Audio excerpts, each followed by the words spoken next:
first, I just want to say the ribbon cutting, what a great job everyone done yesterday as far as, I want to thank Jen, her team, Dale is here, his team, um, Scott and his team for organizing everything, putting it together, all of the contractors, commissioners, employees, everyone. The collaboration was just, it was so evident yesterday that everything just came together. It's a beautiful facility. It's here to last for another 100 years.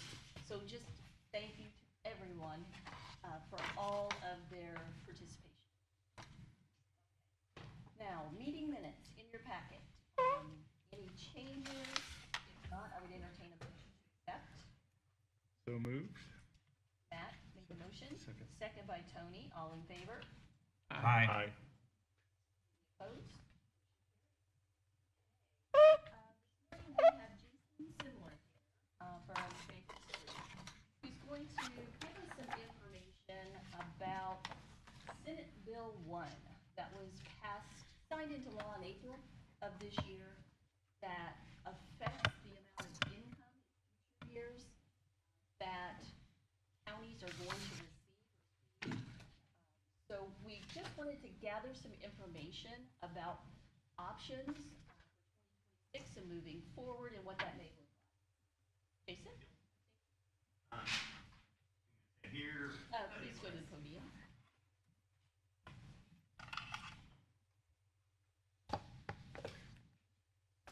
Do we have that where you can project it up on the screens?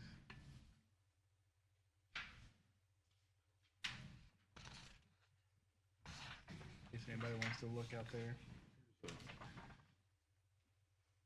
Is there anybody that wants a copy that doesn't have? Everybody good? Okay, never mind, we're We good. got an extra one that's not in color, so. Yeah. This one's in color, so we'll give you, all right. All right, cool, we're good. Thanks. Again, Jason Simler, Baker Tilly. Thank you for having me here this morning. I guess before I kind of start through the PowerPoint presentation I had, just to hit a little bit on SCA 1 or SB 1 and some of the changes that you can see here in the future. You know, I think goal, as many of you know, through the legislation and through the elections, you know, last year, the goal was to reduce, you know, property taxes. And I think that they're going to achieve that for a lot of your constituents here in the next couple of years. And they're doing that through a variety of ways. One, through the increase in deductions for homesteads. And as you know, you get your assessed value on your house, that's your gross assessed value, but you currently get some deductions. So what you actually pay taxes on is much less than the gross assessed value. Some of those are going away, others are increasing, and it's being phased in. But over time, that net assessment that you're going to be paying taxes on is going to be less. So great for the taxpayers, be paying less property taxes, hopefully. They're also going to be receiving an additional supplemental credit, the lesser of 10% of your tax bill, or $300. So even individuals like in the city of Washington, where the tax rate tends to be higher and most taxpayers are at the cap, even with the reduction of their assessment, they're probably still going to be paying, you know, at that cap amount. But after that's determined, then they're going to get an additional credit of 10% or $300, the lesser of those two. So even the taxpayers that are at the cap are probably still going to see a decrease in the property taxes that they owe. Again, great for them, not so great for the tax units, because that's just less money that we're going to receive. Jason, does the cap keep, as the assessment of your property goes up, does the cap keep raising up though? Yes. Yeah, because the cap is based upon 1% for homeowners of your gross assessed value. So as your home increases in value, that cap increases as well. Exactly. Also, there's been some deductions for those that are in the 2% classifications. So that's like agricultural land, apartments, assisted living.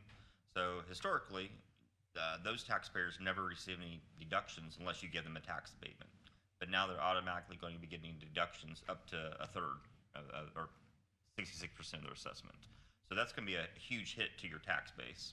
That's going to be phased in over 5 years till 2031. Personal property, you know, there's the minimus exemption. Right now it's $80,000. So if you're a company and you have $80,000 cost of equipment, you do not have to pay property taxes on that. That is being increased to $2 million in 2027. So a lot of counties, that's a pretty big, there's quite a few taxpayers that fit within that window of 80,000 to $2 million of equipment. So you just eliminated a number of taxpayers that will no longer be paying into your coffers. There's also the elimination of the 30% floor for equipment. Most of you know that in Indiana, we do pay property taxes on equipment, and it does depreciate, just like your car depreciates over time. But in Indiana, we have what's called a 3% floor that the amount you pay property taxes on never falls below 30% of cost.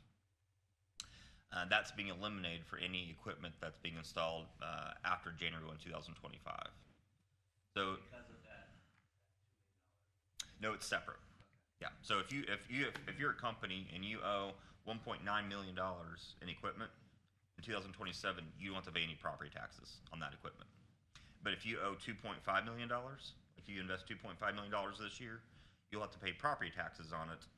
But it'll get to depreciate. Before it stopped at 30%. Now it can go as low as 10%, depending upon the type of equipment. So that's something I don't think that's going to hit us right away. But what I see happening is if I'm a business owner and I'm thinking about buying new equipment, now I have more reason to buy equipment quicker, because now that new equipment's not going to be subject to that 30% floor, and I'm going to be able to depreciate it and pay less taxes in the long run. So I think your tax base is going to be decreasing over time. You mentioned, GPC, which is one of your largest taxpayers. Right now, under the current law, if a company's in a TIF area, they're still going to be subject to that 30% floor. But like GPC, as you know, the TIF area is going to end in a couple years, regardless of what decisions are made. And a lot of their equipment's old. I mean, they have invested some new equipment, but still a lot of it is old. That's not going to be subject to 30% floor in that new equipment that's coming in. So I think that's going to impact our tax base. It's going to be gradual. And that's all important, because as your tax base goes down, tax rates go up and circuit breaker losses go up. And that just means less money for us to fund our budget and to provide the services that you want to provide your constituents. So that kind of leads us to, I think, today, not only SCA 1, but just the current budget constraints that we already deal with on a yearly basis, just with inflation, being higher than the maximum levy growth quotient, that 4% that we're allowed to increase our levy each year per the state. And really, there's only a couple of new revenues at your disposal to raise new revenue. That's one, issue bonds to pay for capital projects that you can't fund out of your capital project, or out of your current cash balances, or raise local income taxes. So that's kind of why I'm here today, is kind of talk about the options that you have there today. So with that, kind of start on page 2. Just wanted to, I know you know this, but just to kind of summarize what the county currently has. So you currently have certified shares of 1%. So this is the amount of money that goes into your general fund. Public safety, that's a rate that you could also adopt, but you have not done that yet. And then, as you know, you have an edit rate of 0.25%. And there's 3 other rates that you could adopt, but the county hasn't chosen to do that yet. You have a lit correctional rehabilitation rate, or I call it jail rate, of 0.2%. The EMS, you can raise that up to 0.2%. And the judicial system rate that can be paid, adopted and used for salaries related to the judicial system, that's a maximum rate of 0.2%. So all those rates combined, you can't adopt a rate more than 2.5%. As you can see with the certified shares and the edit rate, you've adopted a current rate of 1.25%. So you have capacity to adopt a rate of another 1%. The one thing I did want to highlight on the lit correctional, EMS, and judicial, those last 3 there, those again are maxed at 0.2%. But if you adopt those rates, you get to collect 100% of that. You don't have to allocate it to other cities and towns or townships like you do your certified shares or edit. and I'll get into that a little bit more. And then you also have the property tax relief rate. You can go up to 1.25%, and you currently have a rate of 0.25. And basically that's not really new revenue for you. What that is basically you're increasing your local income tax and giving a credit on people's property tax bills to reduce their property taxes. So it's just reduce the amount of property taxes you have to raise by the amount of income taxes that you're collecting. So that is going to be important because, again, part of SB1, this whole schedule right here in 2028, this all goes away. There will no longer be these different buckets of certified shares, edit, public safety. In 2028, there'll just be one tax rate for counties that you can adopt up to 1.2%. But also that property tax replacement credit of 0.25% goes away. So on your tax bill now, when you get your gross tax bill, it calculates your taxes, and then you get a credit based upon this income tax. That's going to go away, so your property tax bill will be higher. But again, those who live like in the city of Washington, or if you're at the cap, you're going to be at the cap. So it doesn't matter that credit goes away. You're just going to get a higher circuit breaker credit, which means less money that you're going to receive to begin to be able to fund your budget. So that's why we're estimating 2028. We think that's going to be the year that's going to be critical for a lot of communities, because that's when we're going to see the biggest impact of Senate Bill 1. Page 3, I went and put this kind of summary sheet together just to show what you're collecting. The 2026 estimates of income taxes are out. So you can see in certified shares, you receive $6.4 million this year. Anticipate to receive about $6.9 million next year. In edit, received $1.8 million this year. Going to receive almost $2 million next year. Jason, Yes. in 2028, the max is 1.5%. 1.2 1.2. for the county. Now that's just a county rate, and I can get into that a little bit more if we wanted to talk about what 2028 looks like, because the world will be a lot different in 2028, and you guys will have a lot more responsibility, because not just of the 1.2% rate that the county can adopt, but there's also a 0.4% rate for EMS or from EMS fire protection that if fire territories, that they would come to you and ask for an allocation of that. And then it's up to your board to decide, do we want to give them any and how much? And then there's another 0.2 for townships and libraries that they can come to you and ask for an allocation. And again, it's up to this board to decide if you want to give them any and how much. And then any small cities and towns under 3,500, you can adopt a rate up to 1.2%. And then again, it's up to you to decide if you want to give them and at what rate. But all those are in there right now, right? That they take out of our income tax right now. Right. It's kind of replacing the old system with the new system. The problem is the math is not the same. So there's going to be some winners and losers in the new law. The counties are going to be the big winners from what I'm seeing so far, is because you're going to be able to collect the same amount of revenue at a much lower rate, or collect a lot more revenue than you would be currently, because you don't have to share it with anyone. But what I'm seeing is like many of the large cities, they're going to be losers, because under the new math, they're not going to be, even if they go to the max 1.2%, they may not be able to collect as much as what they are now. I haven't done it for the city of Washington yet, but I've done it for a number of cities, and it's because the way adjusted local income tax is calculated is based upon the adjusted gross income of everyone in the county who lives in the county. It doesn't matter where you work. If you live in the county, you pay Daviess County income taxes. But like for instance, the city of Washington, their council is going to have the option to adopt their own local income tax rate of 1.2%. So you'll have no control over that. And if whatever rate they adopt, they get to keep 100% of it. However, the calculation is just going to be based upon the adjusted gross income of the people who live in the city of Washington. And what I'm finding in a lot of larger cities and counties is that the adjusted gross income, or the median household income, is less in the cities than it is countywide. And because of how it's distributed currently now, I'm seeing some cases, cities are going to be receiving millions of dollars less in local income tax under the new method they currently are. That could be one of the tweaks that we might see from legislation, but under current law, that's kind of what we're seeing. But it's important because in 2028, right now everyone pays the 1.5% rate across the county. But 2028, depending upon where you live, you'll be paying different local income tax rates. Page 4. Again, kind of just summary. I like to put the schedule together because I know everyone always likes to kind of compare themselves to everyone else. So this just shows all 92 counties. The lowest rate's 0.5% in Porter County. Again, I told you I was there last night because they're having similar conversations. And then on the far right, the county with the highest local income tax rate, at least as of 2025, is Randolph County at 3%.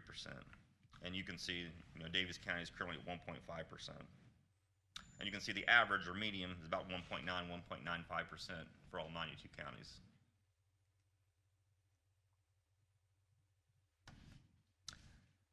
Again, I know you know this, but just so everyone is on the same page, page 5, again, certified shares.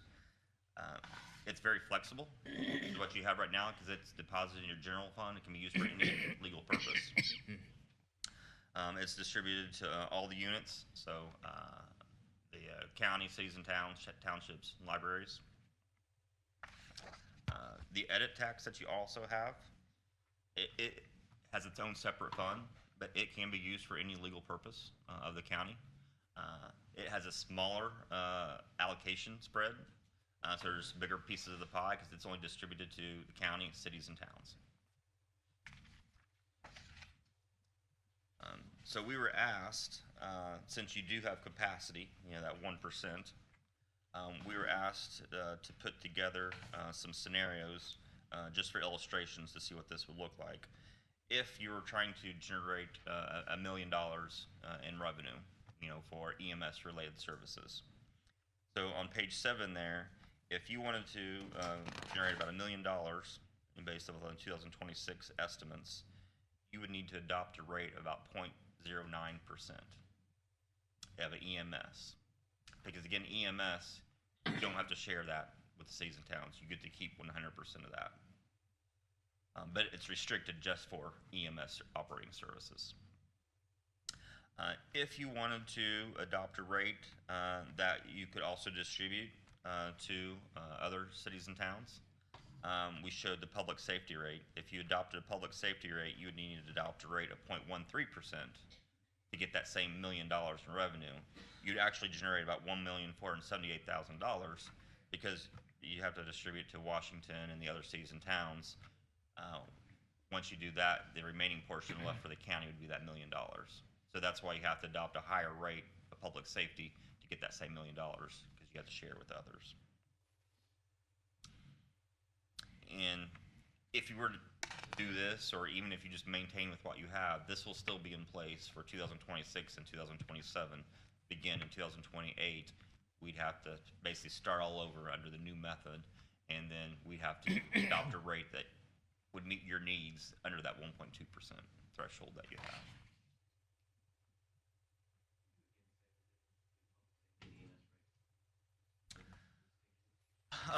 EMS can only be used for EMS operating services. Public safety can be used for basically any public safety type expenses, and I have that later on in the slide. I won't go through those, but page 10, 9, 10, and 11 shows what public safety can be used for. It's pretty broad. So that's one distinguish is what the money can be used for. And then the other distinguishment is EMS. If the county adopts that, they keep 100% of the allocation. They don't share it with the other units. Whereas public safety, you have to share that with the other cities and towns within the county. And that's why it would require a higher rate to generate that same $1 million, if that's the number that you're trying to generate. Question, every county is having the same issues with EMS?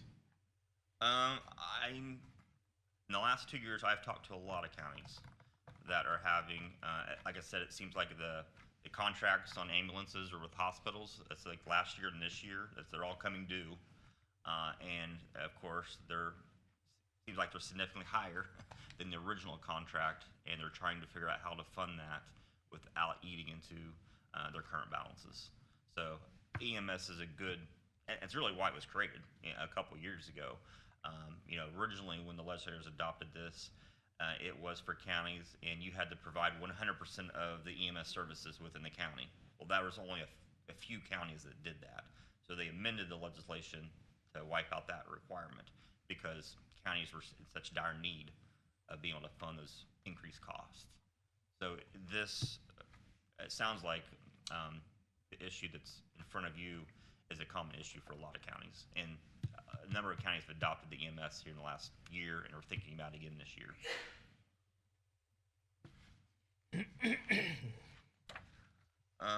Page 8, kind of what we've talked about again.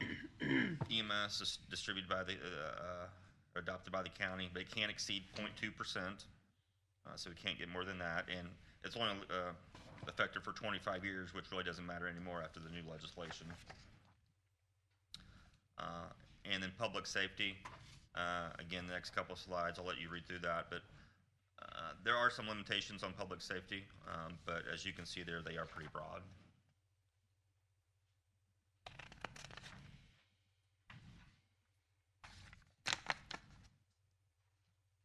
And then page 12, I put together kind of a taxpayer impact, just what an average taxpayer in Daviess County, if you were to adopt the 0.13% rate, and the median house income in Daviess County is about $68,561. If you adopted the 0.13% rate, they'd pay about $83, $84 more in local income tax each year. If you adopted the 0.09% rate, that same individual would pay about $58 more in income taxes annually.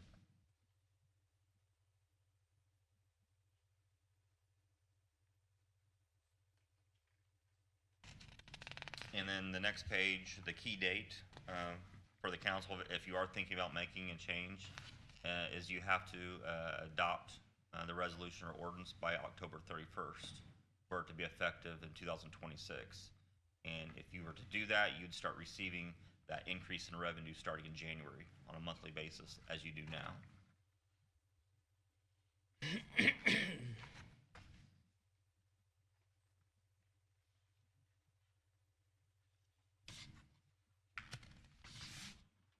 I'd be happy to answer any other questions that you may have, or Let's talk a little minute about the cum cap fund.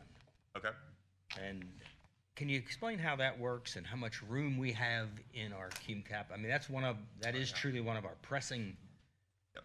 issues right now is, paying for the renovations that we bonded. Yep.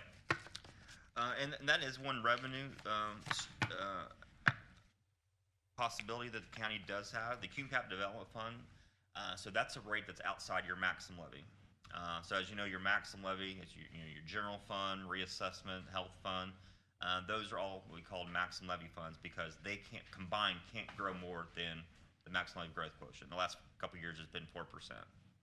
Doesn't matter what your budget is, doesn't matter how much you grow as a county, we can't grow more than 4%. The cum cap development fund is outside that. So that rate is whatever you choose, up to 0.0333 cents. That's the max. But now you just take that rate times the assessment, your tax base, and that's the amount of revenue you collect. So historically, your assessment has been increasing. So that's really the only way you can increase your revenues. Either you increase the tax rate or you increase your tax base. Your tax rate right now is just a little over 2 cents. And as I mentioned, you can go up to 0.0333. So that's 0.016 cents increase. If you were to go to the max, because that is an increase in tax rate, there would be a new higher tax rate, property tax rate. So that would increase circuit breaker losses a little bit. But I'm showing that even after that, you net between $200,000 to $210,000 more in revenues in your cum cap development fund. Now it's too late to make that change now for 2026 because we had to do that I think by May 31st. So we would have to do that early next year to get that revenue in 2027. Will that be impacted at all in 28? It will be. It's going to be impacted because of those deductions that I talked about for the homeowners, for the 2%, for the personal property. That's probably going to decrease your tax base. So hopefully, just with trending, the economy continues to be strong. Hopefully that, the houses have been increasing over the last couple of years. Hopefully that will continue and offset some of those reductions. But if it doesn't, that's going to decrease your tax base and decrease what you're currently collecting in your CCD fund. What are we getting right now on? I do not have that. I want to say around 400,000, but that's from memory, so that's pretty dangerous. I can look it up.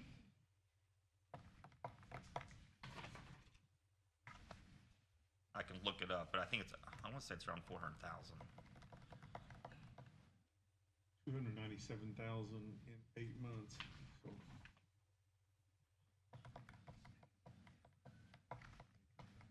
Yeah, right at 4. Maybe a little. So that is another possibility for you to think about for 2027. And I know we talked about in the past about when that TIF is eliminated, the GPC TIF eliminated, that'll give homeowners a property tax relief there. Correct. And maybe we could do something at that time which would probably coincide with it, actually. 440. That is out of the max as well? Yes, that 3 cents is outside the maximum levy. After 2030? Right now it is. Currently it is. Yeah. So that doesn't change. So yeah, no, that is definitely an option for the council that I would definitely take a look at, because that's, again, one of the few options you have to raise new revenue. Well, we definitely have a need for that. I mean, Yep. it's obvious. And that, QCAP development, and if you don't have this, I can send it, but it can be used for capital projects, but it also can be used for certain operating things like computer technology, even for salaries for people related to IT. So what it can be used for is a little bit broader than what the name suggests. So I know I've worked with some counties where that has come in very handy. In the past, Jason, you've gone over some numbers with us about what is a comfortable balance to keep in our general fund. So we're $21 million, basically. That's our budget. What is a comfortable number that you would think that we should be carrying in that general fund? And it's not just your general fund, it's really all your funds that you have operating expenses. And it's not a certain dollar amount, but what we look at is compared to your budget. The So, total budget, like the your 37 million you're talking about. well, of your operating budget. So let's look at your general fund. We looked at the minimum, we want your ending balance to be 15% of your budget. And that basically means you have enough money in the bank to cover 2 months of expenses. That's the minimum. What we recommend is anywhere to 25 to 30%. A goal that I try to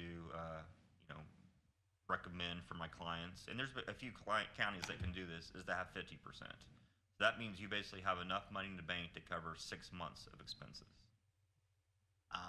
That way, if settlement comes in late for some reason, which has happened, it has been a while, but it has happened.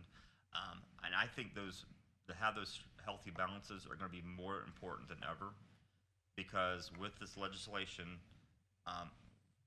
they're forcing us to go away from property taxes and the local income taxes. And I think it was you that mentioned, for the farmers, local income taxes are better because when their income's down, they pay less. With property taxes, it doesn't matter how their income, they still have to pay the same property taxes. That's great for the taxpayer, but for us who are relying upon that revenue, It's it's more inconsistent. the Yeah. income taxes are more volatile. That's where I'm really pushing my clients to have very strong, healthy balances, because when the economy takes a downturn, which it will sometime, we want to make sure we have balances to protect that. Because it can go down very quickly, but it usually takes a couple years to recover. So, to answer your question, you want your ending balance for all your operating funds, so like reassessment, if, your, trying to think health fund, anything that has operating salaries in it, you'd like to have that ending balance to be anywhere from 35 to 50%. Okay, great.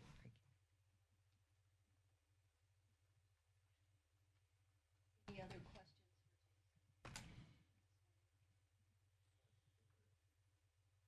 Anyone in the audience?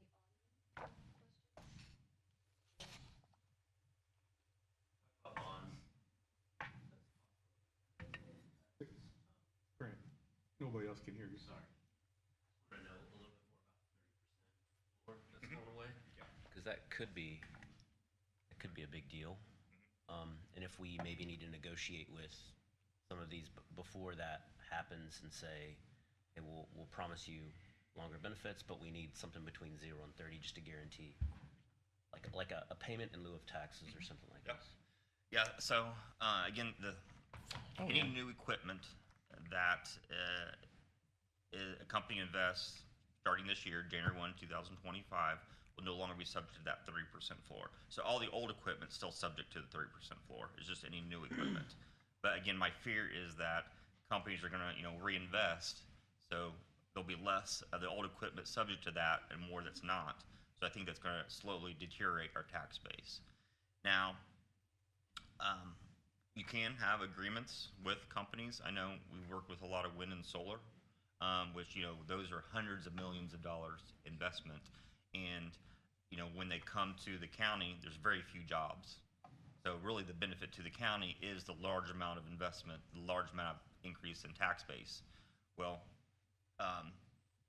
SA just wiped that out, that benefit out for counties. So to your point, we are negotiating with some of those companies to have them agree to a certain threshold. It may not be 30%, but it might be 20%, that they have to pay at least 20% taxes on their property, or anything less than that had to pay an EDA payment to the county. So that is something that can be discussed with some of your larger taxpayers. Jason, does it go all the way to 0 now, the depreciation? Will it? For manufacturing equipment, there's standard set pools by the state, and it depends upon the life of the equipment. It can go down to 20% or 10%. But like for utility property, so for like your Dukes, NIPSCOs, for your solar and wind, that's all self-reported. Well, it's all, they can use any depreciation pool that you want. So in theory, those entities could go down to 0. Now, from what I've been talking to the companies, there's usually some salvage value. It might be 5% that this will be paying taxes on. But yes, in theory, for like utility property, it could go down to 0. That's a big number. That's a huge number, yeah.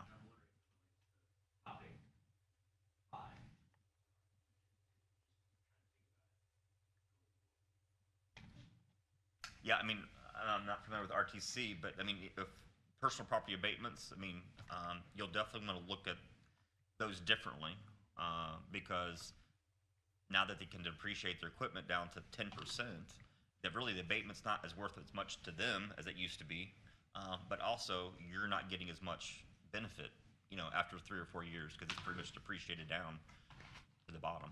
And depending on what equipment is, how quickly they can depreciate it? Yes, yeah. And accelerate it to a 5-year depreciation schedule? Well, in Indiana, there's 4 pools, and it depends upon the life of the equipment. So like pool 2, that's where the majority of the equipment is placed, because it's 5 to 8 year life, I believe. The first year it's depreciated 40%, and then 56, and 42, then 32, 18, and 15. So most equipment's going to depreciate all the way down to 15% within 5 or 6 years, and then stay at that 15% level. Before, it could still depreciate down to 15%, but for Indiana property taxes, they had to pay the higher of 30% or the 15%. And now that 30% floor is gone, so now they'll be paying the 15% on anything new. Looking forward to 2030, if you were to buy something now with that accelerated in years 4 and 5, there wouldn't be much to pay anyway. Right, exactly. That's where the abatement is not really as beneficial to the company. I'm sure they're still going to ask for it because it's still a savings. But from the county's perspective, when you were thinking, okay, we're going to get 30% in 5 years, now we're only going to get 15%. So I think we have to kind of think about how much incentive do we want to give companies going forward, because they've already gotten an incentive by, I mean, they're already seeing a reduction in their taxes through SB 1.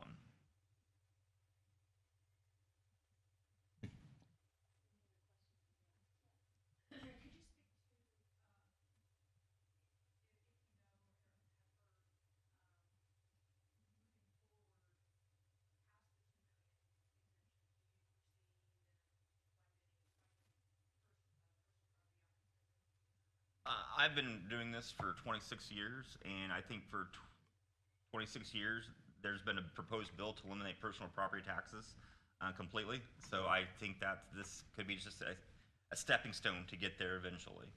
Because in Indiana, our neighboring states don't have taxes on personal property, but they have other taxes. So I think that yes, it's a possibility, and that 2 million could continue to increase. Just like it has, because I think it was like 20,000 a few years ago, and then went to 80,000, and just it took a huge jump this year. So yes, it's a possibility.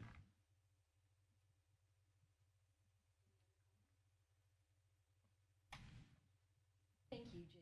Very valuable information. We have a lot to think about, a lot of homework to do, and figuring out what direction we need to go. So thank you. Thank you. And as you know, if you have any other questions or want to see any other scenarios, you know how to reach me. I'd be glad to help. Thanks. Thank you.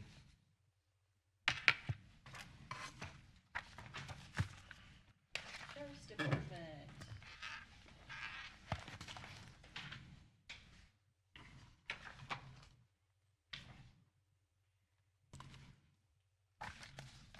Talking about the carport? Yes. Okay. Yeah, I want to buy that out of commissary. I need your permission to spend it out of commissary. I got 3 different prices. This North Edge steel, Daviess County Metal, and Graber Post. I don't know if they didn't understand what I was asking for, but this here closely resembles what I was asking for. It's $5,358, and it's for a carport to cover our boats down at the old county highway garage. They sit out in the weather. They take better care of them than that, so. Questions? The rates are a little, or bids are a little different here. All 3 are similar. What, If you look at, like, Daviess County Metal, they had a different type of, and I think that's the same thing Graber's kind of bid. What I was really wanting was just like one of them not expensive carports, you know. These, they barrel into the ground, and I don't really want to do that in case something happens between now and then, so. One from North Edge would be movable. Right. Should we go back and, I mean, is it important enough to go back and let them know that we had something a little different planned, or? I would feel better about it, but, Okay. I mean, I don't know. It's not a lot of money, but. I don't know that I don't know that DC Metal and Graber Post make that type of. I understand. That is correct. it is correct. Yeah. Yeah. I mean, those steel carports like that serve a specific purpose, and the other ones, you know, the way that it's constructed, I can't see that working for what you're talking about, so. Yeah. I just need to get 3 boats underneath it to keep them out of the sun, and I'm fine with that. And you said it would be paid out of the commissary fund. right. Yeah, it's not one of the listed expenses out of commissary, so that's why I gotta have your permission to Yeah, we spend don't, it for that. they don't usually anchor to asphalt, but ground and concrete. I'd move to approve the request then. Second. Seconded by Mike Myers. All in favor? Aye. Any opposed? Carries. And this is through Rayburn Mini Barns on 900 East there. Still local then. Yeah. Good. Courthouse renovation bond payment. Discuss possibly making an additional payment. My understanding was that we could, was it $200,000 a year we could pay an additional principal? And I thought that was one reason that we went with a little higher bond rate, so that we would have the option to pay it off early. And I would like to see us do that. I think our general fund budget is in good shape. And our cum cap is for right now. This comes out of general. We want to take it out of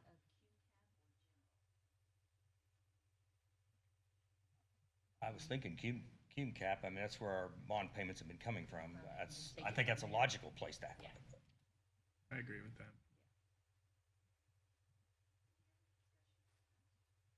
Not, I would entertain a motion to bond payment out of so moved by Tony, Second. second by Mike Sprinkle. All in favor? Aye. So Marilyn, we will do the appropriation paperwork and have it run through the necessary cycle based off of that comment.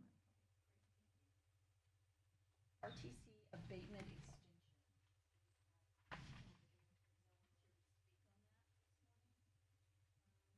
We'll move on to, yes, we need to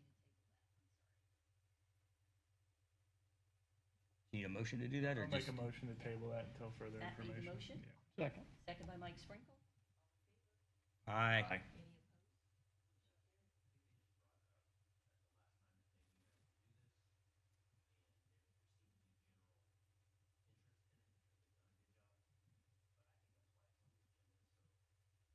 Based on what we're hearing from Mr. Similar, it probably makes sense. Before you can extend something, it'd be nice to see some financial data here. You guys remember Mr. Lehman and Mr. Willis were here, just saying how they done so well? I mean, it's maybe 4 times as much coverage as what they were hoping for, I think is roughly the amount. So of course they're doing a good job. When we did this, it was the 2021 ordinance for infrastructure development zone. So, 5 years would be next year. I think it makes sense to either look at it internally or ask Mr. Simler to evaluate for us, like, what does this mean? How much money are we out? Does it even matter with the changes in SEA 1? Like, just what does this mean? That's my only comment.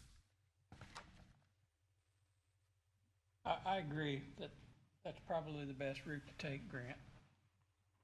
Let Jason look at it and see what the impact is.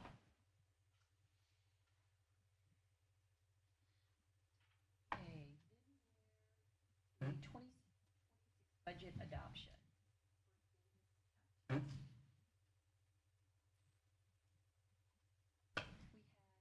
several days of budget hearings, we had a budget workshop, we went through line items, we made some changes.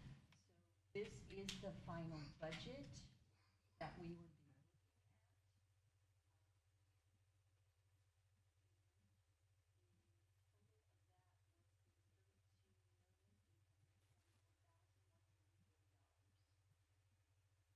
at. Discussion on that.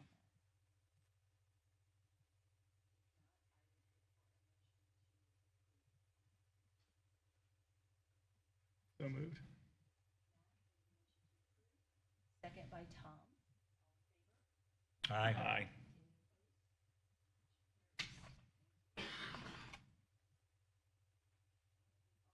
Have the budget for the Ville Fire District. Dollars. So move. Second. Second by Mike Sprinkle. All right. Aye. Any opposed? Also have the one for Southeast Davis Fire Protection.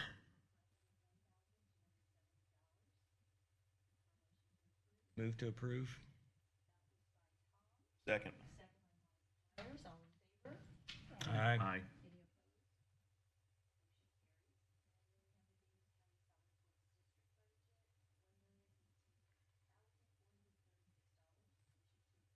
So moved. That was Matt, made the motion. Second by Tom, all in favor? Aye. Any opposed? That should be noted, that's their budget. They have income from Yes. Yes, considerably. Right. yes. All in favor? Aye. Any opposed? 2026 mileage rate.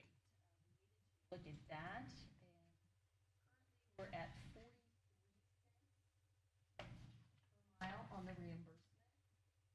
We should have a sheet that shows the average fuel cost and then the reimbursement per mile. And we are at 43 cents. And so that was average fuel cost at $3.58 to $3.83. Any discussion on leaving that, moving that, changing that? It looks like we could. We'd have a little room to go down, Yeah. I'd say. Paid $3.28 this morning. It's been a little lower than that though recently too. It'll come down a cent, maybe The 42 cents. 41? Just leave it? Just leave it. The wear and tear and tires and everything else, they're not making money at that. Right. I mean, that's, You okay with just leaving it where it is for now? Leave it where it is? And we have carpooling going on, so. Okay. Okay, so motion just to leave it where it is? So moved. Okay, Matt made the motion to leave it at 43 cents. Second by Tom. All in favor? Aye. Any opposed? Motion carries. We have a salary ordinance amendment as well.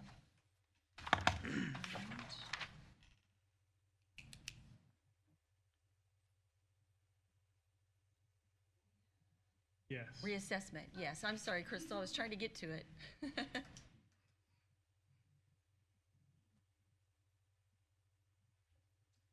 I just need your, good morning. I just need your permission to transfer some funds from one fund to the other to cover our field employees till the end of this year. And that request was for $6,000 to transfer from, I don't know if you have it in front of you, but Yeah. from one Yeah, fund we to the do. other. Yeah. And then we have it taken care of next year, I believe, if that was approved in the budget. I don't know if it was or not, but. Any questions for Crystal? Move to approve. Mike Sprinkle made the motion to approve. Second. By Tom. All in favor? Aye. Any opposed? Motion carries. Thank Thank you. you. And then we have a request on the property clerk just to approve the new biweekly salary for the newest employee there. Any questions on that?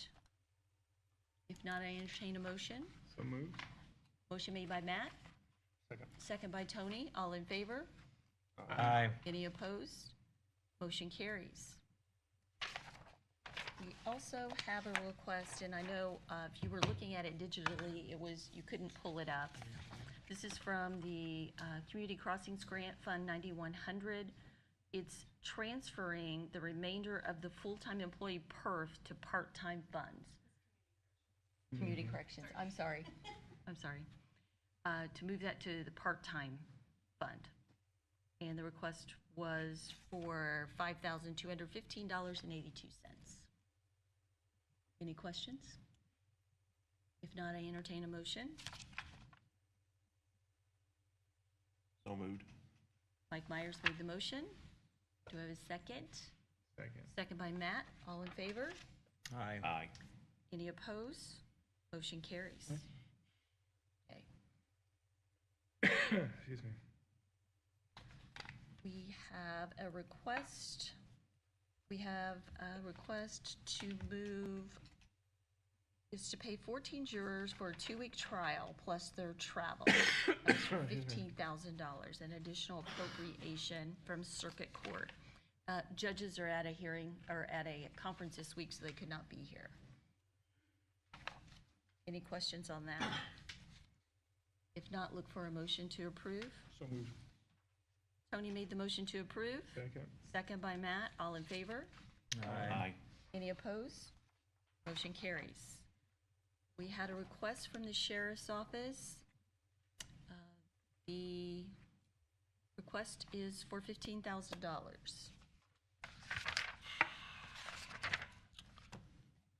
Yeah, that's for my vehicle maintenance to get me to the end of the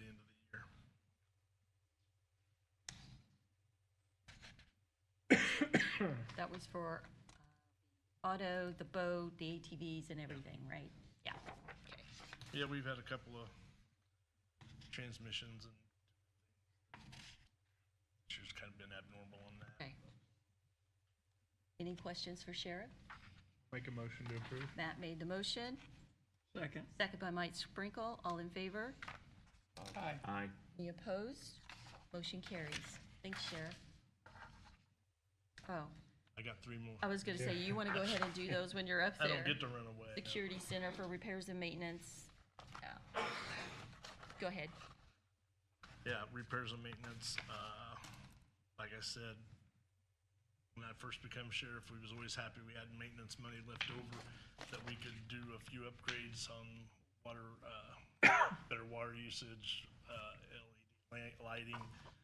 But with the price of everything and the building is getting older, the prices seem to be going up. I'm just trying to get through to the end of the year with that. Questions? Motion to approve. Mike Sprinkle made a motion to approve. Second. Second by Tony. All in favor? Aye. Aye. Any opposed? Motion carries.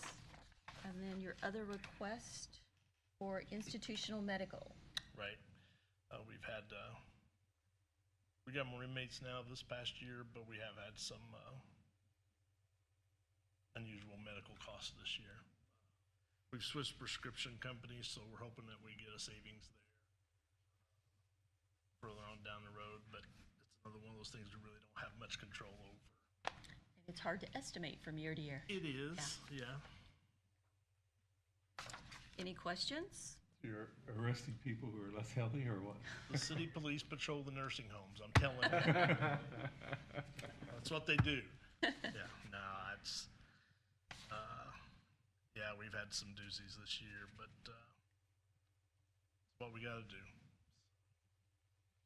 Motion to approve. Matt made the motion. Second. Second by Tom. All in favor? Aye. Aye. Any opposed? Motion carries. Thank you. Have you got the air conditioning units? The commissioners approved that out of the capital. Oh, is that the Cume Cume, cap. that's It's the the Cume maintenance cap one, account. yes. Yeah. So I didn't know if you had to approve it. They approved it out of their, but I thought I'd better bring it to y'all's. Okay, attention as that well. was to cover the AC unit repair, Right, right? we gotta get it done for November, so it's some of it's covered by a warranty. Right. Okay. Motion to approve. So moved. Matt made the motion. Second. Second by Mike Sprinkle. All in favor? Aye. Any Thanks. opposed? Motion carries. Thank you. We'll go back to Superior Court. And their request for interpreter, they had to pay for 2 certified interpreters and 1 non-certified interpreter for a jury trial that they had. So they're needing the request for $25,000 to cover that. And then they also made a request for, this goes back to jurors, and it was for September, October, and December. They have some more trials scheduled, and they already had 1 jury trial, so they have an ask there as well. And for the meals and lodging for them, for the jury trial, because it's a 2-week trial, and have lodging for 2 interpreters. So we're looking at a request for $25,000 for the interpreters, the juror expenses of $15,000, meals and lodging at $5,000. Any questions? 55,000 total, I guess. Yeah. I'll make the motion to approve that. Tom made a motion. Second by Tony. All in favor? Aye. Any opposed? Motion carries. And then we have a court reform grant. And this was for the court AV equipment. the judge put in for a grant and it was awarded to the county, so this is just us getting it appropriated. Good. And so it's gonna offset our money, Awesome. out of county general for the expenses to the Great. courthouse jabs. A motion to approve. Well, I'll make the motion on that. Matt made the motion Oh, first. no, but- I'll give it to Oh, Tom. you're gonna give it Yeah, to Tom. Tom's Okay, good. Tom made the motion. Do we have a 2nd I'll second it. Second by Matt. All in favor? Aye. Aye. Any opposed? All right, motion carries. Thank you. We have information in the packet from West Boggs on their minutes. And we also have some transfers. This is the Soil and Water Conservation District going from their office rent to their office supplies, and then from their mileage to their office supplies as well. I would make the motion to approve both. Mike Sprinkle made the motion to approve. Tom seconded. All in favor? Aye. Aye. Any opposed? Motion carries. Anything from the audience this morning? Anything from council? Yes. Do we want to talk about this? We And can. when do we want to talk about it? If we decide to do something or not do something, when's the appropriate time to have this discussion? It's my understanding, if we decide to do something for 2026, we must have at least one more meeting before the end of October. It would be up to us if we wanted public input meetings, what we would want to do, but a final decision would have to be made before the end of October to enact it for January 1 of 26. What's the feel of the rest of the council here?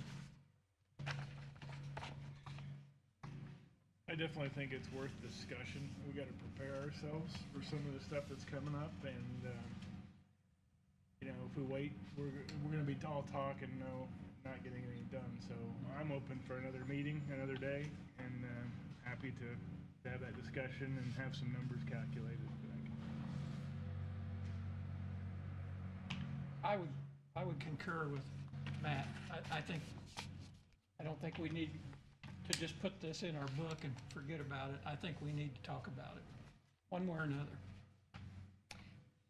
I agree. I think there has to be conversation, and whether we decide to do something in 26 or 27 or when that is, but it was evident from the information that we've received that we're going to have to do something because of SB 1, the amount of income that's being cut. At some point, we're going to have to address this. So if everyone's open to having another discussion regarding, and maybe getting some more information together, putting some more together to look at numbers.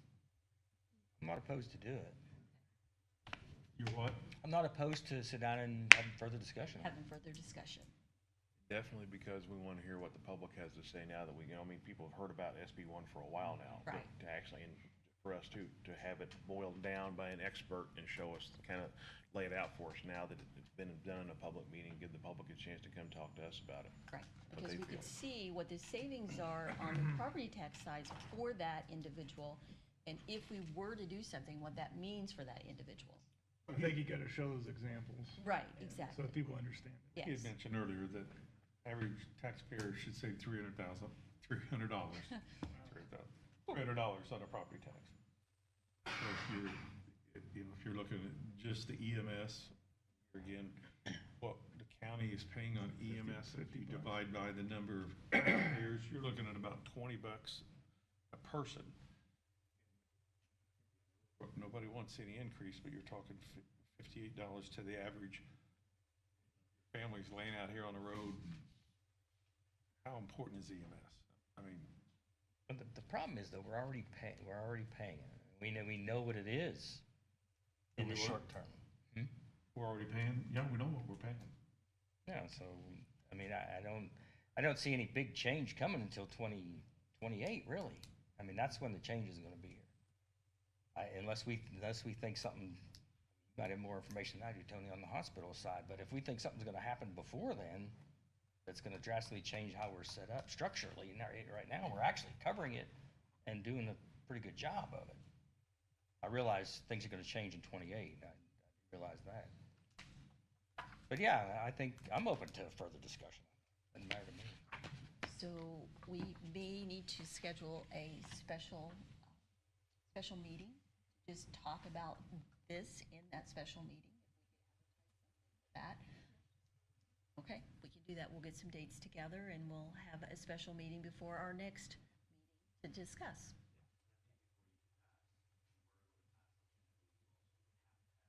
Public input, yeah. You know, I would like to have some more input from the EMS, their forecasting, what their 3 to 5 year plan and cost is, and then see what that's gonna be, because if that's increasing, we gotta cover. And, I'm no expert on emergency services, so I'd like that input as well before that meeting. Okay, that sounds good, yeah. We can get that information together. And anything else you think of that we might need prior to our meeting, just reach out. We'll get that information and have it ready before the meeting. Okay? Would this meeting be a public information meeting, a combined meeting? We can, I yeah, think we should. absolutely, to open it up. Depends on what you want. I mean, glad that you're talking about it because you're gonna have, you've got another meeting set for October. We can do a special public meeting. But when we looked at this in the past, I'm fairly certain that you have to have what's called a public hearing, which has to be advertised as everything.